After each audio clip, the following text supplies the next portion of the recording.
გამარჯობა. გავაგრძელოთ, რას ვაკეთებთ იმ შემთხვევაში, თუ ბინის ღირებულების რაღაც ნაწილი უკვე გადახდილი გვაქვს, კომპანია ცდილობს გადაავადოს ჩაბარების ვადები, მანიპულირებს ჩვენთან საჯარო რეესტრში რეგისტრაციაზე და ამასთან თავარი წინაპირობა. ჯერ კიდევ არ ვართ რეგისტრირებული საჯარო რეესტრში, როგორც ბინის მომავალი შემძენი. რას ვაკეთებთ ამ შემთხვევაში? ამ შემთხვევაში აუცილებლად მიმართავთ კომპანიას წერილობით, რომელიც შემდგომში მტკიცებულება გახდება. ვთხოვთ, მოვითხოვთ კატეგორიულად, რომ დაგვარეგისტრირონ საჯარო რეესტრში. ამასთან ვიწყებთ დოკუმენტების შეგროვებას გადარიცხვების შესახებ. თავს უყურებთ ხელშეკრულებებს ან სხვა ნებისმიერ გაფორმებულ დოკუმენტებს, შევადგენთ სარჩელს, სადაც განსაზღვრავთ მოთხოვნას, ადრესატს და აუცილებლად დავაყენებთ ყადაღის გამოყენების შუამდგომლობას. ამასთან ძალიან მნიშვნელოვანი რაღაც რო გავითვალისწინოთ. სასამართლომ შეიძლება წარმოებაში არ მიიღოს, ადრე ხდებოდა ხოლმე ესე, რომ სასამართლო სამოქალაქო დავაზეც, სამოქალაქო და ადმინისტრაციული ბევრ რამეში ადმინისტრაციული დავები სამოქალაქო საპროცესო კოდექსით ხელმძღვანელობს, ამიტომ განიხილება, ამიტომ სამოქალაქო და ადმინისტრაციის კონტექსტში რო ვთქვათ, მაგრამ ადრე იყო ესე სამოქალაქოსეც, რომ ხარვეს დაგიდგენდა სასამართლო, განგისაზღვრავდა რაღაც ვადას ხარვეზის გამოსასწორებლად და შენ გქონდა დრო რომ გამოგესწორებინა და იმ განჩინებაში პირდაპირ მიგითებ და რა უნდა გაეკეთებინა. ახლა ასე აღარ არის, ახლა ადმინისტრაციული შეასია დარჩენი, მაგრამ სამოქალაქოში პირდაპირ უარს გეუბნება. ეხლა ეს უარი ტექნიკურად რას ნიშნავს, ხო? უარს რო გეტყვი სარჩელის მიღებაზე, ის იმას არნიშნავს, რომ მოთხოვნას არ განიხილავს, უარი გითხრა, სარჩელი ცუდათაა შედგენილი, ან არაფერი მსგავსი. ეს ნიშნავს რას? მე ვარ ერთი ადამიანი, თქვენ ხართ მეორე ადამიანი, მე რომ ვარ ადვოკატი და თქვენ რომ ხართ ფიზიკური პირი, რომელმაც მომმართეთ მე ადვოკატს, თქვენ მე მომიყევით რაღაც ინფორმაცია და მომეცით რაღაც დოკუმენტაცია, შემდეგ მე ეს დოკუმენტაცია და ეს ინფორმაცია მოვაქციე სასარჩელო ფორმაში, განსაზღვრე მოთხოვნები, ჩამოვაყალიბე ყველაფერი და მე და თქვენ უკვე ვიცით საქმის არსი, მაგრამ მოსამართლე არის მესამე პირი, რომლისთვისაც მე და თქვენ, ის მეორე მხარე და ნებისმიერი მოქალაქე თანასწორები ვართ და ერთნაირი უფლება-ვალდებულებები გვაქვს ერთმანეთის წინაშე, სულ მცირე კეთილსინდისიერების, ამიტომ ამ მოსამართლეს შეიძლება რაღაცა კითხვა გაუჩნდეს, ხო, რაღაც დეტალთან მიმართებაში, რომელსაც პროცესზე კი დააზუსტებს, მაგრამ სანამ პროცესამდე მივა საქმე, აი იქამდე რომ მოხდეს ყველაფრის ფორმულირება, ხო, აი ძალიან მარტივად რო გითხრათ, ორი ადამიანი რო საუბრობს, შეიძლება იმ ორ ადამიანს შორის წარმოიქმნეს ძალიან მარტივი გაუგებრობა, ხო, კომუნიკაციაში.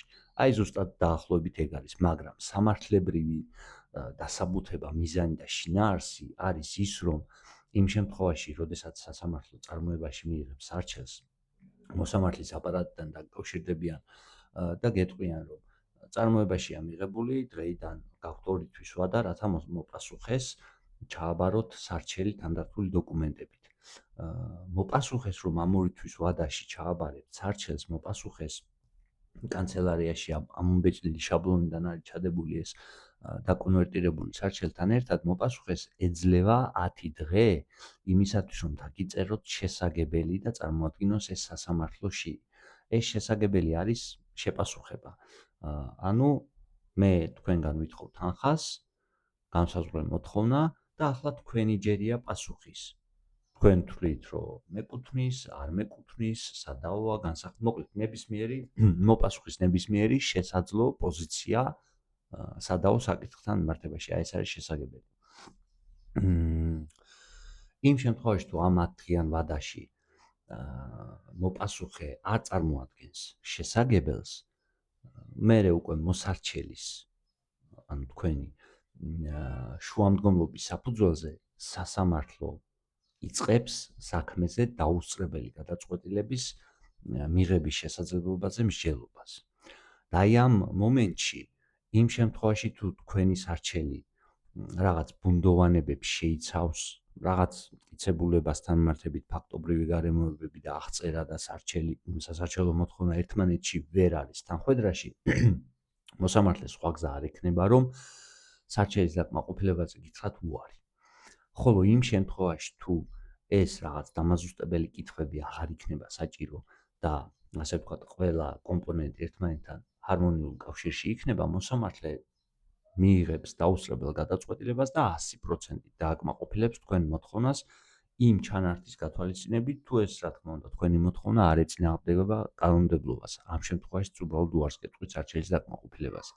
აი ზუსტად აი ამ დაუსწრებლის მიღების, ასე ვთქვათ, თადარიგის დასაჭერად შეიძლება სასამართლომ უბრალოდ უარი გითხრათ სარჩელის წარმოებაში მიღებაზე, რაც მარტივად რო ვთქვათ, ეს არის ხარვეზის დადგენა. ამიტომ ახლა რომ დავუბრუნდეთ საწყის, ხო? ორი მოქმედება გვინდა ერთდროულად. სარჩელი და უზრუნველყოფის მოთხოვნა.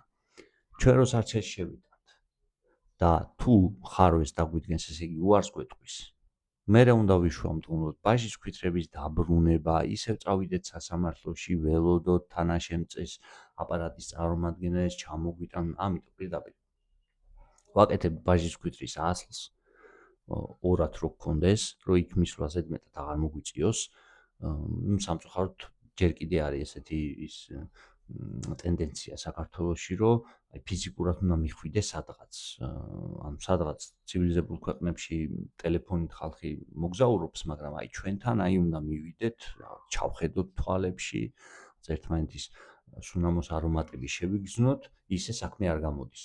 არ ვიცი რატომ, არ ვიცი როგორ. ხო, მოკლედ. აი ეს საცობებში დგომა და წინ და უკან სიარული რო ავირიდოთ, თავიდან თავს ვისხოთ და ვაკეთებთ ასლებს რა, იმ სახელმწიფო ბაჟის ქვითრის. შეგვაქვს სარჩელი, ველოდებით სასამართლოსგან დასტურს რომ მიიღო წარმოებაში, ამის შემდეგ წარმოებაში მიიღო თუ არა და ორთვიანი ვალის ათვლა დაიწყო თუ არა, ეგრევე შეგვაქვს ყადაღის შუამდგომლობა. აი ყადაღასაც რო დაგვიკმაყოფილებს, ამის შემდეგ ვუგზავნით უკვე მოპასუხეს სარჩელს. და ყადაღის განჩინებას თვითონ სასამართლო გაუგზავნის და 5 დღიანვადას მისცემს გასასაჩივრებლად. აი, როდესაც ყადაღა დაედება უკვე იმ უძრავ ქონებას, რომელშიც თქვენ განვადებით ეტაპობრივად იხდით თანხას და რომელზეც არ ხართ მომავალ შემძენად რეგისტრირებული საჯარო რეესტრში, მერე უკვე საუბარი მოლაპარაკება თქვენსა და სამშენებლო კომპანიას შორის სხვაგვარად წარიმართება. ეგეც რომ არ იყოს და საერთოდ რომ მოსალაპარაკებელიც აღარაფერი გქონდეთ პირობითად, იმიტომ რომ კომპანია გააკოტრდა, ვიღაცები დაიჭირეს, ვიღაცები გაიქცნენ. მიუხედავად ამისა, თქვენ უკვე თუნდაც სარჩელის საფუძველზე გექნებათ ის ხელჩასაჭიდი, რომ რა ეტაპზეც არის მშენებლობა მიყვანილი და დარჩენილი, თუნდაც ის რაღაცა დაუსრულებელი სართული იქნება თუ კოლონები და ეს პლიტა დასხმული იქნება თუ ბლოკი ამოყვანილი, ნებისმიერ ეტაპზე რაზეც იქნება ფაქტობრივად შესრულებული, ეგ მაინც შეგრჩებათ ხელში. და საბოლოო ჯამში მაგას მაინც მიიღებთ როგორც საკუთრებას და საერთოდ ასე ვთქვათ, ცარიელი არ დარჩებით, ხელცარიელი არ დარჩებით, როგორც გახმაურებული საქმეები იყო წლების წინ და არა გამორიცხული, რომ რომელიმე ასეთი გახმაურებული საქმე ეხლაც მწიფდებოდეს და უბრალოდ ჯერ არ არის თავის პიკზე ასული და შესაბამისად ჯერ არ ვიცით ამის შესახებ. ამიტომაც რო შევაჯამოთ, უმნიშვნელოვანესი არის საჯარო რეესტრში რეგისტრაცია. ის რომ მე ფული გადაგიხადე, გადარიცხვები მაქვს, მოვედი თქვენთან ოფისში და ყველამ ვიცით, რომ ეს ბინა ჩემია, ეგრე არ მუშაობს, არ მოქმედებს და ეს ჯელტმენური გარიგება და ჯელტმენური ხელის ჩამორთმევა სამწუხაროდ ხშირად მაინც მიდის სასამართლოში. ამიტომ დარწმუნდით, რომ ფულს რაშიც იხდით ის ბინა ან ჯერ კიდე დაუსრულებელი ბინა და ეს ბინის ჩანასახი, ხო? ზოგჯერ ჰაერს ყიდულობთ ხოლმე მოხმარებლები. ეს რეგისტრირებულია საჯარო რეესტრში, თქვენ მითითებული ხართ როგორც მომავალი შემძენი, თუ ასე არ არის, სასამართლოს და უზრუნველყოფის განჩინების გარეშე დამოკიდებული ხართ სრულად დეველოპერის ერთი მხრივ კეთილსინდისიერებაზე და მეორე მხრივ დეველოპერის იღბალზე. ახლა ამ იღბალში შეიძლება დეველოპერი კეთილსინდისიერი იყოს, მაგრამ რაღაც დაბრკოლება შეექმნას, აი რა მაგალითად, ხო? აშენებს კეთილსინდისიერად, ჩაატარა ყველანაირი აუდიტი, ბუღალტერია, ყველაფერი სწორად აქვს, წესრიგში აქვს, მაგრამ ერთვენიერ დღეს მოხდა უბედური შემთხვევა და რამდენიმე თანამშრომელი მუშა დაზიანდა. ან პირობითად, როდესაც სამშენებლო კომპანია ყიდულობს ბეტონს, რისგანაც ასხავენ აი ამ სართულებს, წესით ყოველი აი ამ ცემენტომზიდის პარტიიდან ხდება ლაბორატორიული შემოწმება და ეს ცემენტი, ბეტონი უნდა აკმაყოფილებდეს შესაბამის სტანდარტებს.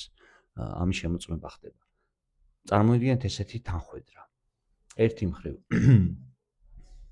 კეთილსინდისიერი დეველოპერია. შეიძინა ბეტონი, ცემენტი, მოვიდა, ჩაატარეს, დაასხეს კოლონები, რომელიც ჯერ კიდე იმას 28 დღიანი შრობის ვადა აქვს, რომ თავისი 100%-იანი სიმაგრე აიღოს. შეიძლება ვწდები აქ ინჟინერები და მშენებლები უკვე თავის მოსაზრებას გამოთქვან, მაგრამ ზოგადი ინფორმაცია ასე მაქვს მე ყოველ შემთხვევაში. ხო, მოკლედ. აიღო მშენებელმა სინჯები,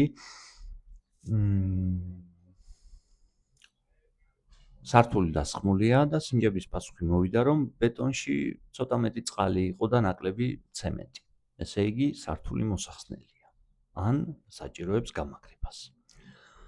ამის პარალელურად მოხდა უბედური შემთხვევა და რომელიღაცა მუშა ან რამდენიმე მუშა ერთობლივად დაზარალდა. მიიღო რაღაც დაზიანება. ახლა როგორც გითხარით, ეს დეველოპერი კეთილსინდისიერია და კანონმდებლობასთან ერთად ხელმძღვანელობს მორალითაც. ამიტომ მის ობიექტზე რომ ხელოსნები და მუშები დაზიანდნენ, ამ ადამიანებს კომპენსაცია მისცა. პლუს დამატებითი ხარჯის გაწევა მოუწია აი ამ სართულის მოსახსნელად, რაც უკვე დასხმულია, ან აი ამ სართულის გასამაგრებლად. შესაბამისად, კომპანიას თუ ერთი სართულის დასხმაზე გათვალისწინებული ქონდა ბიუჯეტი 100,000 ლარი ან დოლარი, აი ამ ხარჯებმა ეს 100,000 ლარი ან დოლარი გახადა 150 ან 200,000 ლარი ან დოლარი. აქედან გამომდინარე, შეიძლება კიდე რაღაცა პატარა ესეთი გაუმართლებლობა, უიღბლობა, არ ვიცი მე, ცუდი გარემოება დაემატოს და შეიძლება ყველაზე კეთილსინდისიერი დეველოპერიც კი აღმოჩნდეს ძალიან სავალალო მდგომარეობაში. შესაბამისად, თუ თქვენ ფულს იხდით და ისევ და ისევ საჯარო რეესტრში არ ხართ რეგისტრირებული როგორც მომავალი შემძენი, მიუხედავად დეველოპერის კეთილსინდისიერებისა, შეიძლება მაინც დარჩეთ ყველაფრის გარეშე. აი დეველოპერის კეთილსინდისიერებაზე იმიტომ გავამახვილა ყურადღება, რომ ის რომ ვიღაცა ადამიანთა ჯგუფმა, კომპანიამ დაიწყო ბინის შენება და ვერ მიიყვანა ბოლომდე ყოველთვის და ერთმნიშვნელოვნად არ ნიშნავს იმას, რომ იქ ვიღაცამ შინაურად რო ვთქვა, ფული შეჭამა და მოტეხა და რაღაც ხალხი გადააგდო. არა, შეიძლება ძალიანაც გულსუფრად და კეთილსინდისიერად უნდოდათ, მაგრამ რაღაც გარემოებები დაემთხვა და ამიტომ გაიჭედნენ. და მე უკვე ჯაჭურად მოყვა ეს ყველა რეაქცია, რის გამოც საბოლოო ჯამში დაზარალდით თქვენ. ხო და აი რომ არ დაზარალდეთ, ეს ჩანაწერი არის ძალიან მნიშვნელოვანი.